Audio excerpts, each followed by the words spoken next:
हिंदू के लिए मंदिर, मस्जिद मुस्लिम के लिए।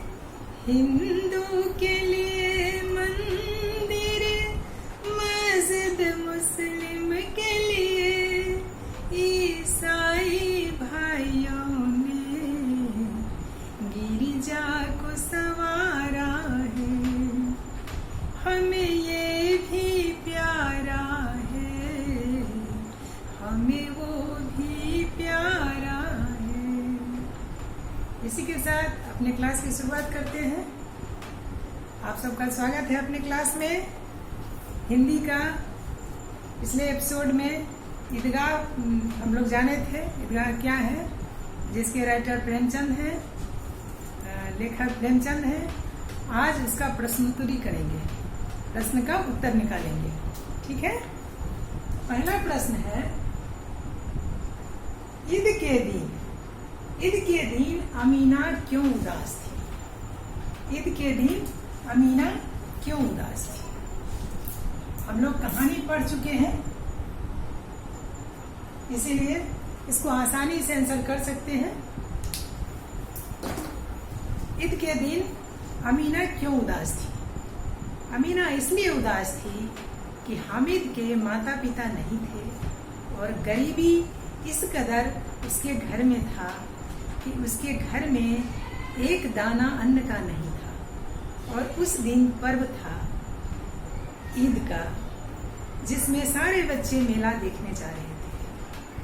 उसके पास न जूता था, न एक कपड़ा था ढंग का, और न पैसे थे। इसलिए उसकी दादी माँ उदास थी। दूसरा प्रश्न है, हामिद मिठाई या खिलौने के बदले चिमटा पसंद करता है, क्यों? प्रश्न है क्यों? क्योंकि वो विवेकशील लड़का था। वो लड़का जो है वो विवेकशील है। विवेकशील का मतलब हुआ कि उसको अच्छे बुरे की समझ हो गई थी, यानी वो बालपन में ही बड़ा सोच बना लिया था, या उसको कहें कि गरीबी ने उसको बड़ा बना दिया था। इसलिए उसे लगा कि खिलौना लेंगे टूट जाएगा, लेकिन चिमटा लेंगे तो दादी उससे उपयोग करेगी, रोटी बनाएगी, जिससे उसके उंगलियां नहीं जलेंगी। इसी सोच से उसने चिमटा खरीदा। तीसरा प्रश्न है, मेला जाने से पहले हामिद दादी से क्या करता है? बड़ी बड़ी बातें करता दादी से कि तुम चिंता मत करो, तुम फिक्र नहीं करो, मैं समय से पहले आ जाऊंगा, सवेरे आ जाऊंगा, शाम होने से पहले घर पहुंच जाऊंगा, सकुशल पहुंच जाऊंगा, तुम टेंशन नहीं लेना। यही दादी से। मेले में चिमटा खरीदने से पहले हामिद के मन में कौन कौन से विचार आए? चिमटा खरीदने से पहले वो जिस दुकान पर गया, जैसे मिठाई की दुकान पर गया तो मिठाई खरीदने का विचार आया। फिर वो खिलौने की दुकान पर गया तो खिलौना खरीदने का विचार आया, लेकिन उसके पास मात्र 3 पैसे थे, जिसमें खिलौना खरीदना संभव नहीं था। अतः उसने खिलौना और मिठाई नहीं खरीद पाया। उसके बाद 5वां प्रश्न है, हामिद ने चिमटे को किन किन रूपों में उपयोग करने की बात कही है? चिमटा खरीदा और मन में सुंदर सुंदर कल्पना बनाने लगा। एक से चिमटा से वो चिमटा कंधा पर रख दिया तो उसको बंदूक समझने लगा।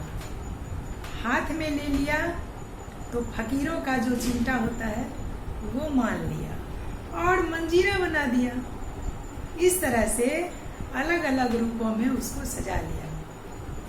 ईदगाह कहानी आपको कैसी लगती है? इसकी मुख्य विशेषता बताएं।